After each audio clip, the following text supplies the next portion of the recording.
Meus irmãos, a paz do Senhor Jesus Cristo, eu sou o pastor Edivaldo Pereira e você está no canal Rascunho da EBD.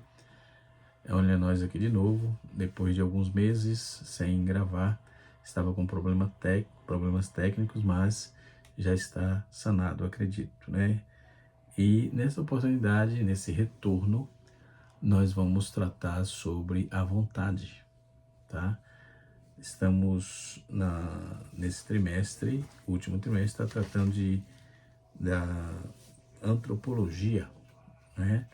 O assunto antropológico, quando trata de corpo, alma e espírito. Logo, o ser humano foi formado, né, de corpo, que é material, e alma, e espírito e alma, que é imaterial.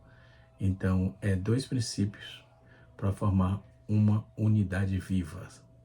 Dois princípios que formam a unidade viva. Haja visto que o espírito e a alma é indivisível, é da mesma natureza, tá? Então, na formação, Deus formou o homem do imaterial, do material, que é o barro, a terra, e do imaterial, que é o espírito. Gênesis capítulo 2, no seu verso de número 7, né? E aí eu vejo citando Colossenses, 1 Tessalonicenses 5, 23, nada a ver, aquilo ali é uma doxologia de Paulo, não é? E ele fala da unidade viva e não da formação, certo? É bom que se diga. Mas o nosso assunto hoje é vontade. Quantos tipos de vontade tem? 3 tipos de vontade. O que é vontade? O que é o controle da vontade? Não é? A vontade vem do latim, que significa voluntas, ou voluntatis. Vontade, que quer dizer vontade, desejo, decisão, propósito, ou aquilo que se quer. Né? O que é vontade? O que a vontade tem com a volição? Volição é a vontade, a capacidade humana de desejar, de querer, de almejar, não é? De escolher e de agir. Isso, quando Deus sopra na narina do homem, é uma das dádivas que o homem recebe, é a volição, ou seja, vontade, ok? Então, frequentemente, vontade é entendida como força interna que orienta as nossas escolhas, ações, persistência, né? E ao perguntar o que move o ser humano, abrimos espaço aí para várias intenções filosóficas, psicológicas, biológicas e até espirituais, né? Vamos observar algumas dessas questões. Dentro do contexto filosófico, dentro da filosofia, a vontade, como a essência da ação, Schopenhauer já dizia, para ele a vontade é a força irracional, cega e interessante que impulsiona toda a vida. Não é consciente, somos expressões de uma vontade de viver. Friedrich Nietzsche dizia, a vontade se manifesta como vontade de potência, o impulso para crescer, criar, superar limites, né? E afirmar a própria existência, Jean-Paul Sartre também deu a sua contribuição nessa fala, Kierkegaard também, né? São chamados de existencialistas. Segundo eles, a ação nasce da liberdade e da responsabilidade de escolher. A vontade é o movimento interno de assumir o próprio projeto de vida. Segundo esses existencialistas, filósofos existencialistas, a saber, Jean-Paul Sartre e Soren Kierkegaard, né? Aí dentro da psicologia nós temos a motivação humana, isso é chamado de Maslow, não é? Somos movidos por necessidades em camadas, né? E vejamos essas camadas quais são, não é? Então temos básica, que é fome e segurança, temos sociais, que é pertença, ou pertencer a algum grupo, pertencer a alguma unidade da sociedade, né? E tem a psicológica, que é a estima, né? E tem a autorrealização, certo? Nós temos dentro do contexto do behaviorismo, ou neurociência, por exemplo, a vontade está ligada à recompensa, né? Então vejamos que o assunto é bem avançado, bem adiantado. Então, ela está ligada à recompensa, dopamina, metas claras, hábitos e etc. Não é? Mas o assunto nosso é mais ligado à lição. Só estou trazendo aqui um spoiler, uma exposição sobre esse contexto da vontade propriamente dita. Quando vamos observar, dentro da psicologia humanista, a motivação profunda vem do desejo de crescimento, autenticidade e conexão com os outros. Dentro da biologia, nós temos a sobrevivência e reprodução. Do ponto de vista biológico, o que move o ser humano é preservar a vida, segundo perpetuar a espécie e buscar equilíbrio filosófico, né? Mas isso não explica toda a complexidade da experiência humana. Já na sociologia e na cultura, nós temos a vontade moldada por meio de valores familiares, expectativas sociais, narrativas culturais, pertenças a grupos, né? Isso eu falei anteriormente. O que move também aquilo que aprendemos a desejar, né? Aí dentro da questão da espiritualidade, nós temos a questão da espiritualidade e do sentido, né? Nós podemos observar aqui, para muitas tradições, a vontade está ligada a propósito, a transcendência, conexão com algo maior e busca de sentido. Então, o que realmente move o ser humano? Eis a questão. Provavelmente uma combinação de necessidade básica, desejo apreendido, impulsos inconscientes, busca por sentidos e aspiração por crescimento, né? Tudo isso está ligado a essa questão. Então, a vontade é o centro dinâmico de tudo que se encontra, não é? O que se encontra? Se encontra corpo, mente, história, cultura e sonho, né? Que se o corpo, se quiser, dentro desse contexto, nós podemos observar todo o contexto da abordagem. Qual é a abordagem que se refere à questão de Nietzsche, Schopenhauer e os existencialistas, né? Então podemos observar do que trata tudo isso, vontade e desejo, né? Então, dentro desse contexto, a relação entre vontade e desejo é uma das questões mais profundas da filosofia, da psicologia e até da espiritualidade. Embora às vezes pareça sinônimas, né? Na verdade, aponta para forças muito diferentes dentro do ser humano, né? Então, vamos observar a questão do desejo, né? O desejo, a vontade e desejo tem o diálogo e o conflito dentro de nós. Esse diálogo e esse conflito, eles estão sempre nos acompanhando, né? Essa dualidade dentro ligada a essa vontade, esse desejo. Então, o desejo é impulso, falta ou atração, certo? Então, o desejo nasce de uma carência e ele diz, quero algo que ainda não tenho. Um exemplo, né? A característica disso é que é espontânea, aparece sem pedir permissão, aponta para algo externo a nós, não é? Pode ser instável, pode mudar rapidamente, busca prazer, satisfação, alívio da falta e etc. Então, o desejo isso é questão do desejo que nasce da carência. Então, o desejo é movimento, né? Ele é movimento, ele puxa para fora, para o mundo, para as coisas, para as pessoas.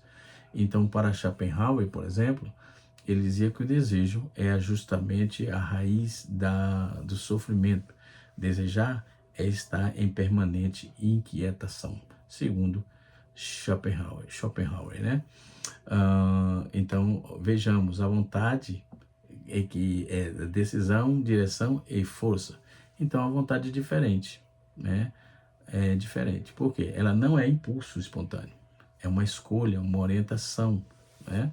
Essa característica da vontade, ela é mais profunda, mais estável do que o desejo.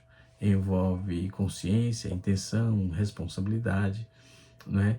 E pode contrair desejos imediatos. Então, organiza nossos impulsos em direção a um propósito maior.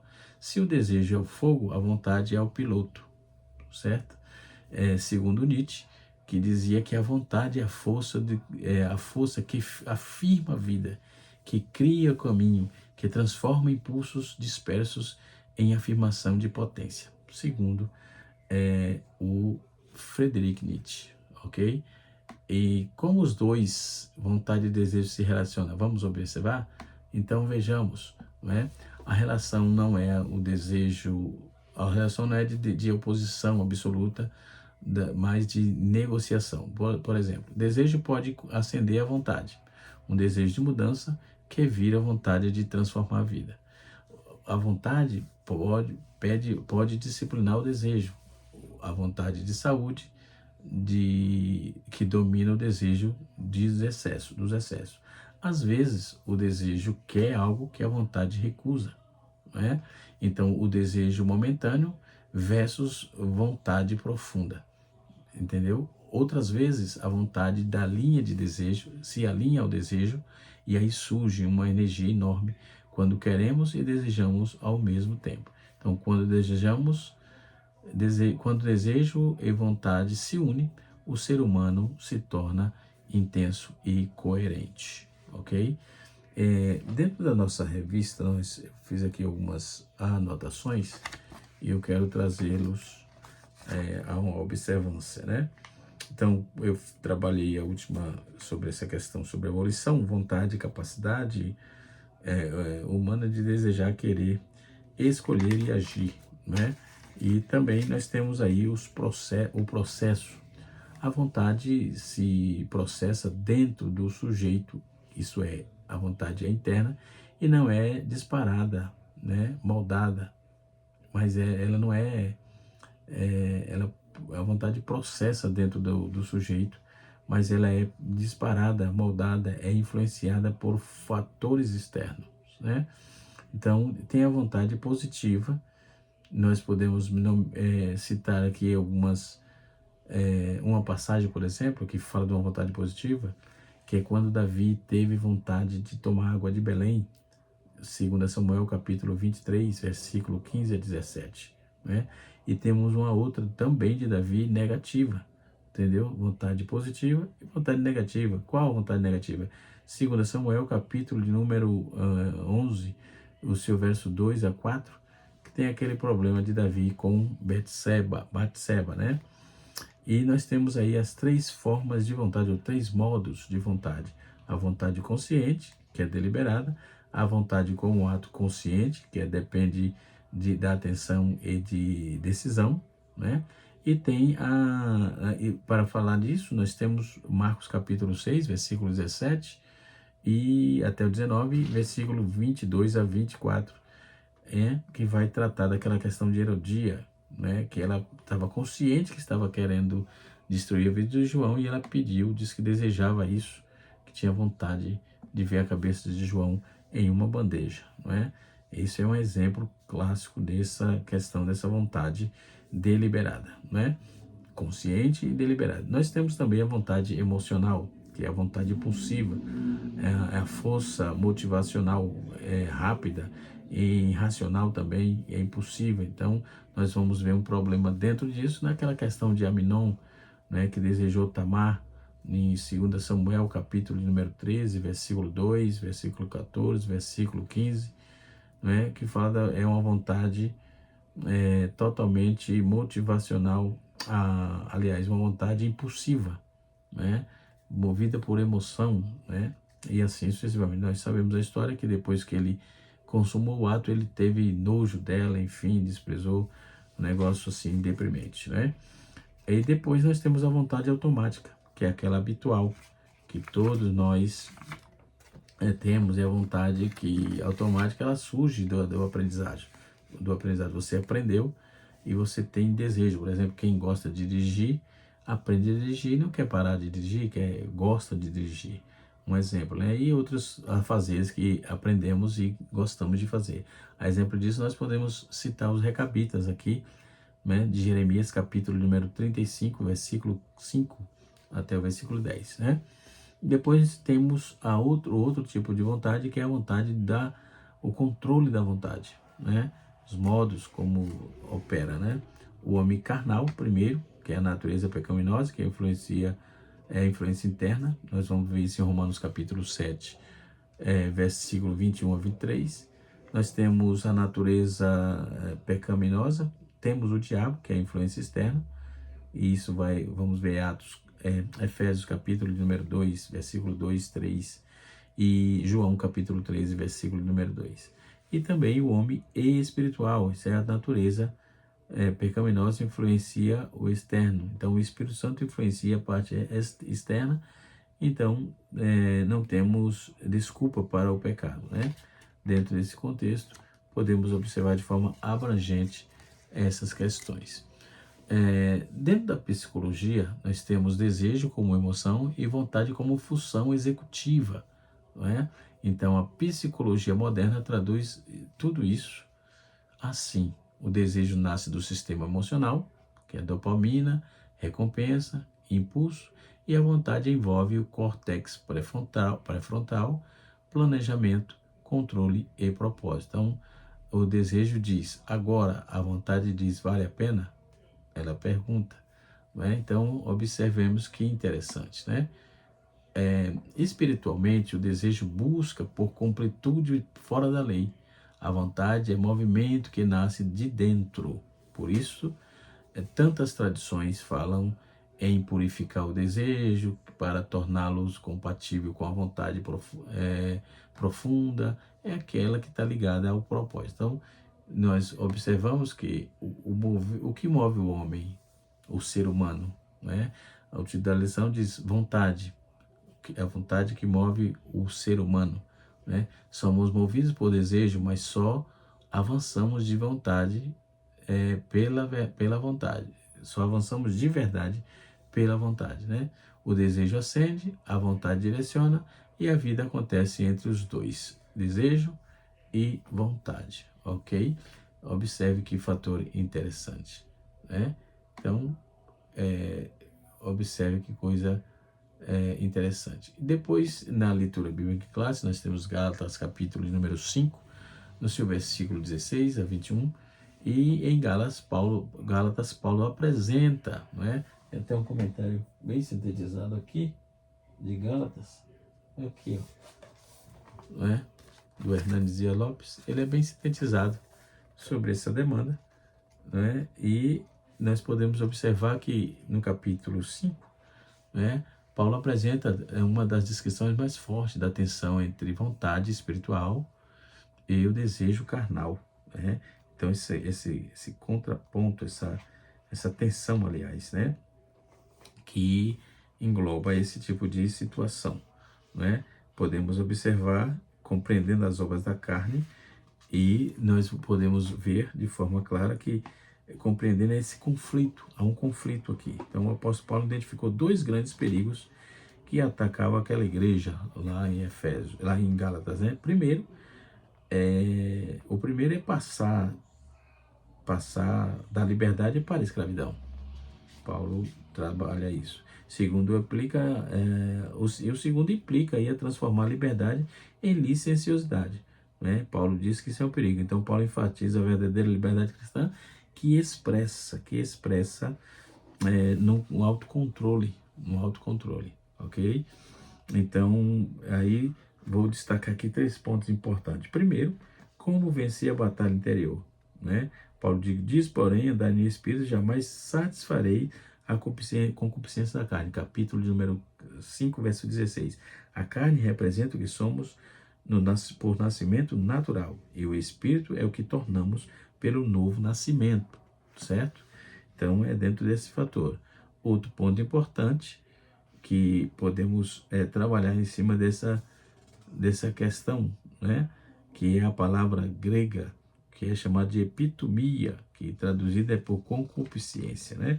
Adolfo Paul também traz um assunto interessante quando ele faz essa abordagem interessante sobre o espírito e a carne, né? E assim sucessivamente. O segundo tópico, abordagem que eu quero trabalhar é como entender a natureza dessa batalha interior, né? Paulo, porque a carne milita contra o espírito contra a carne, e assim sucessivamente. Então, William Hendricks também traz uma abordagem interessante, né?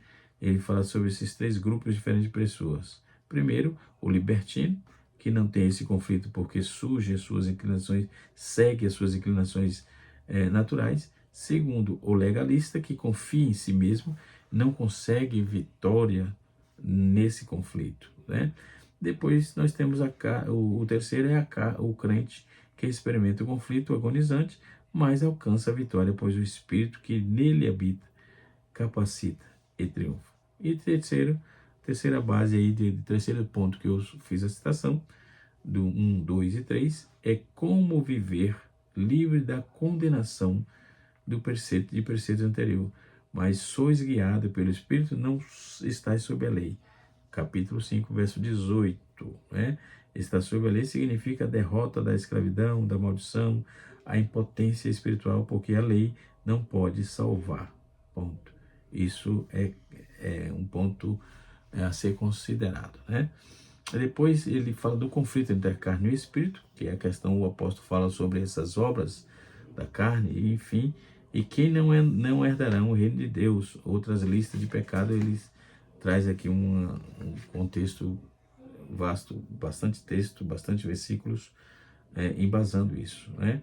E assim sucessivamente. Então, andar em espírito, na direção da vontade, Paulo diz que ainda andar em espírito, não satisfazeis os desejos da carne. Ele estabelece 2 formas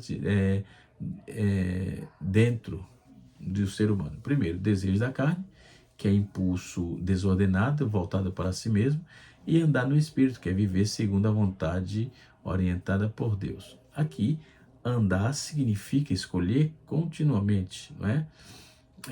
A vontade, nesse contexto, é vista como uma decisão renovada, alimentar o espírito em vez de ceder aos impulsos imediatos do desejo, ok?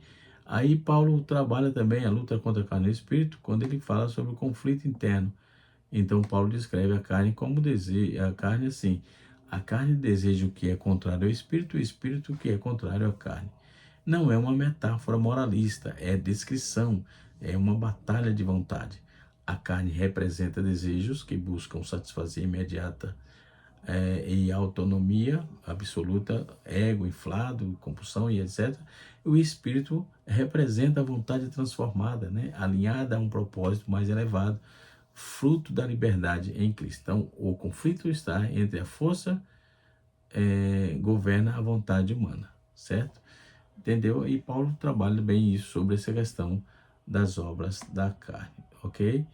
Outro contraponto, tem um contraste com o espírito, que é a continuação do texto, né, de Gálatas capítulo 5. Em resumo, Paulo ele traz um resumo sobre essa vontade da carne, diz que é fraca diante do desejo, é relativa, é impulsiva, busca satisfação imediata, se desvia facilmente, leva à perda da liberdade. Então, já a vontade do Espírito, ela é fortalecida, ela discerne o que realmente importa, define direção, transforma desejos e produz vontade, e produz virtude e liberdade. Então, Paulo está dizendo que a verdadeira liberdade é a capacidade de escolher o bem, né?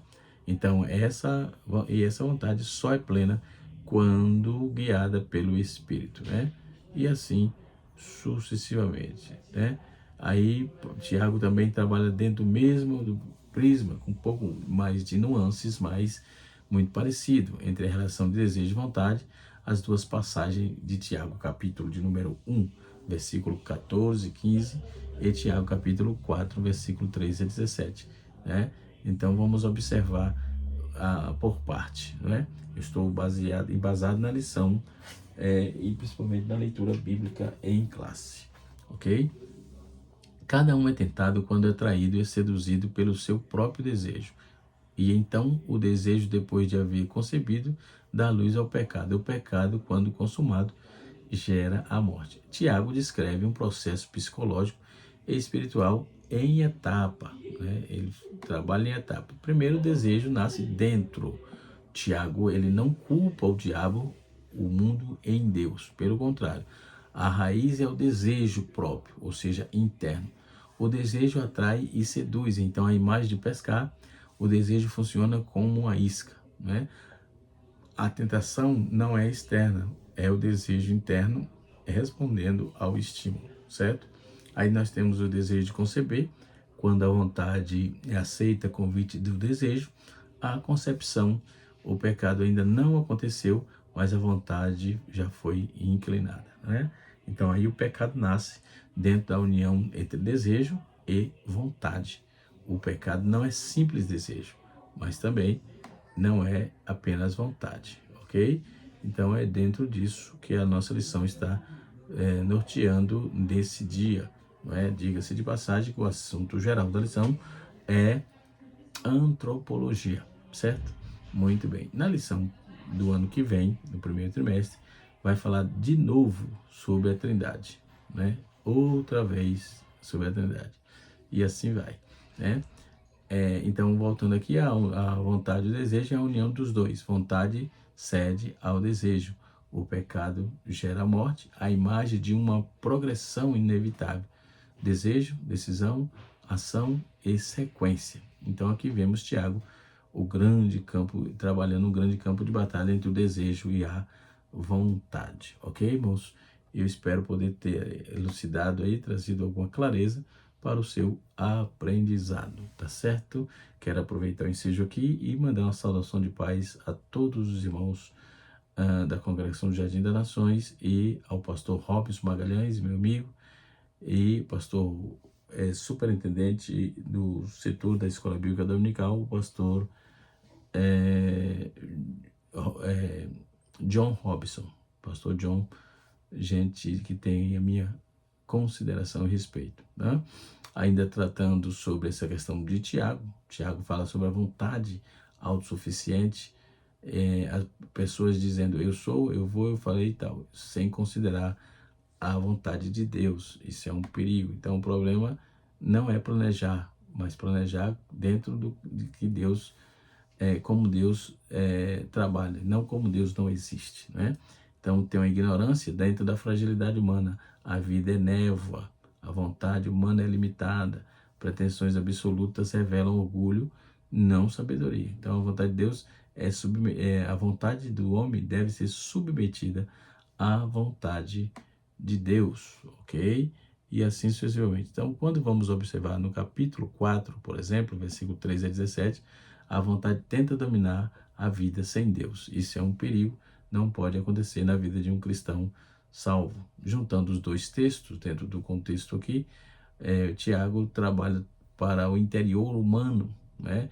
O desejo tenta dominar a vontade. Então, o desejo seduz, a vontade decide. Se a vontade cede, nasce o pecado. Olha aí o problema, entendeu? Então, está praticamente desenhado dentro da leitura bíblica em classe, exatamente apontando a periculosidade dessas nuances que é nosso desejo e a nossa vontade. Precisamos ter cuidado com isso. E uma vez que o desejo, tanto o desejo como a vontade, foi dado por Deus, e nós devemos estar submetidos, tanto o desejo quanto a vontade, dentro da vontade soberana e absoluta de Deus. Quando o desejo comanda, a vontade cai. Quando a vontade se coloca acima de Deus, o coração se exalta. Então é uma problemática, né? Em síntese, Tiago ensina sobre a vontade e desejo. O desejo é uma força interna que pode se tornar destrutiva se não for discernido, se não for discernido, cresce, concebe, produz o pecado. Isso é um perigo. Já a vontade é um ponto de decisão entre o desejo de Deus, entre o desejo e Deus. Então precisamos trabalhar isso aí. Então a vontade que escolhemos alimentar o desejo ou resisti-lo, nós submetemos aí a vontade divina. Então a vontade deve ser humilde, não basta resistir o desejo, é preciso colocar a própria vontade sob a direção de Deus, ok? Que Deus em Cristo nos ajude, que o Senhor Deus nos abençoe e até a próxima aula, se Deus assim nos permitir, usando aqui como base não só alguns comentários, como mostrei, e o nosso livro de apoio, né? Que também tem um subsídio interessante, algo a mais da lição, ok? nós podemos fazer uma abordagem um pouco mais ampla dentro dessa contextualização dessa temática proposta. Deus abençoe e até a próxima aula, se Deus assim nos permitir. Canal Rascunho DVD, ensinando para transformar vidas.